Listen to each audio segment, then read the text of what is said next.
Библијата се обидува да ја представи смислата на црквата преку аналогии. Така имаме, например, аналогија за Христос како глава и црквата како тело. Имаме аналогија за Христос како лоза и црквата или верниците како прачки кои се присадени. Имаме аналогија за Христос како пастир и црквата како стадо, за младоженец и невеста, за Христос како агол, како камен, како темел и црквата како живи камења на верници кои се надградуваат. И она што ги соединува сите овие аналогии е представата за блиско единство. Има блиско единство меѓу Бог и верниците во црквата. И во тој поглед црквата е специфична заедница која се разликува од секоја друга човечка заедница, бидејќи црквата е заедница меѓу Бог и верникот. И во тоа единство кое се воспоставува во црквата, преку верата се разбира во Бог, се извршуваат сите други служења.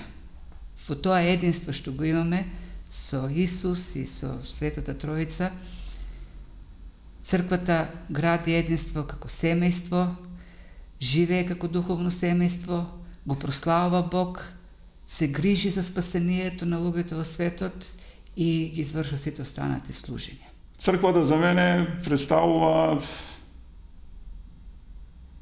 пред себе рекол, што Библијата говори во однос на црквата, и може да видиме дека Библијата употребува многу аналогии во однос на црквата. Црквата како семејство, црквата како невеста, црквата како тело Христово.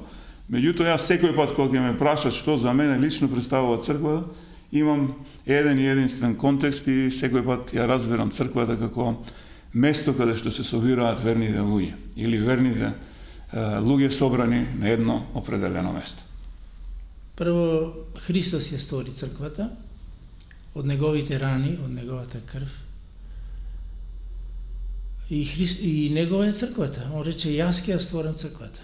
Така да, некои мислења што викаат црквата била народна, христијанската црква е Христова. И тоа е точка. Друго, ја би потенцирал сега само црквата како Царство Божјо.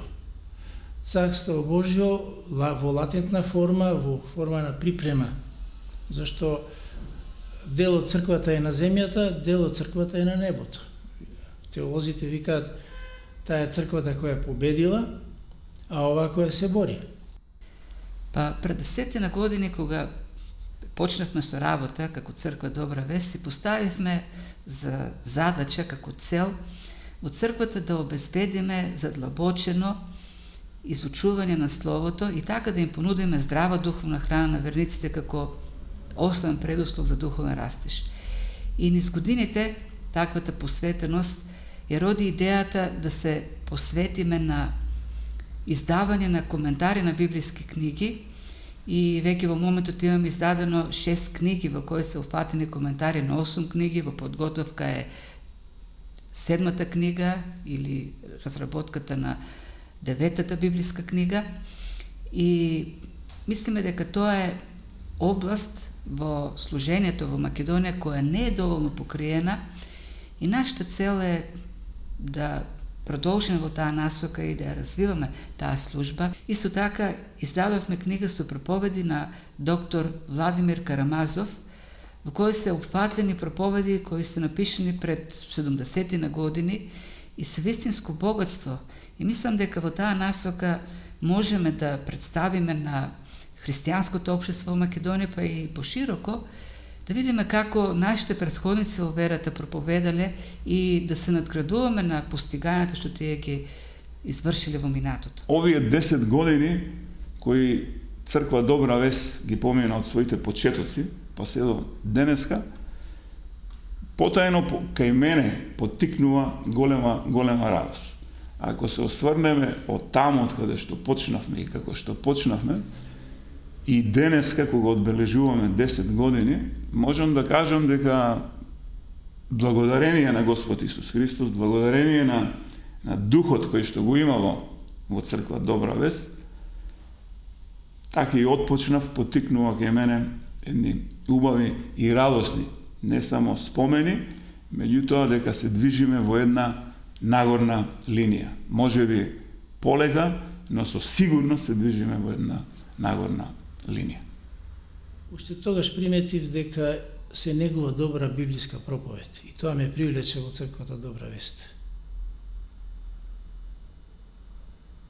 И имам мислење дека проповедта е здрава, библиска, се негува експозиторно проповедање, што сметам за правилно.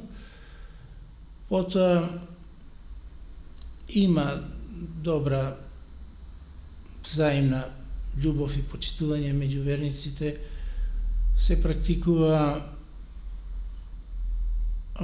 агапе вечера,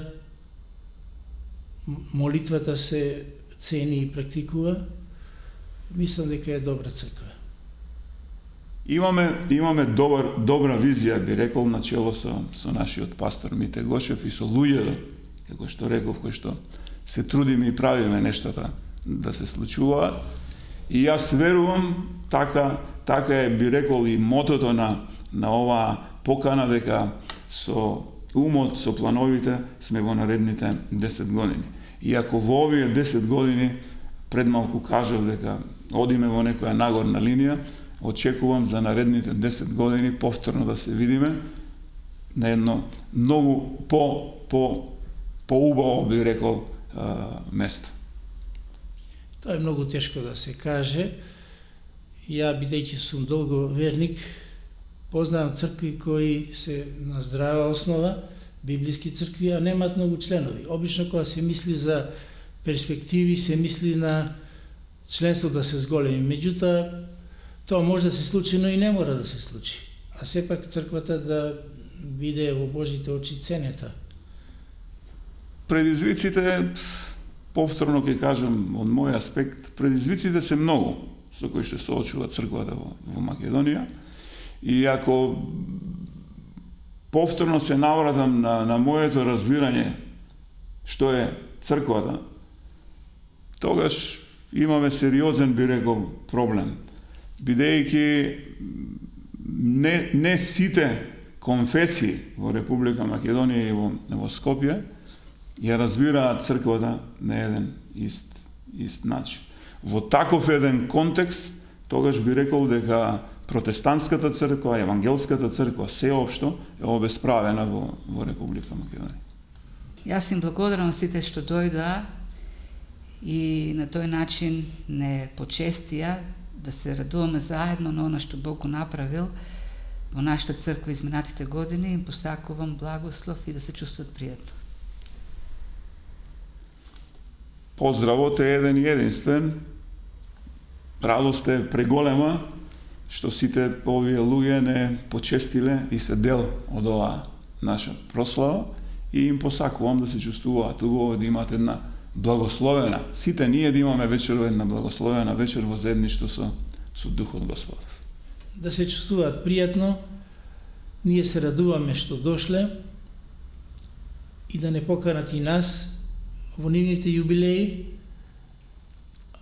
Оваа средба да не биде последна, да се среќаваме, да се молиме едни за други, да следиме што се случува во нашите цркви, контактите да бидат почести.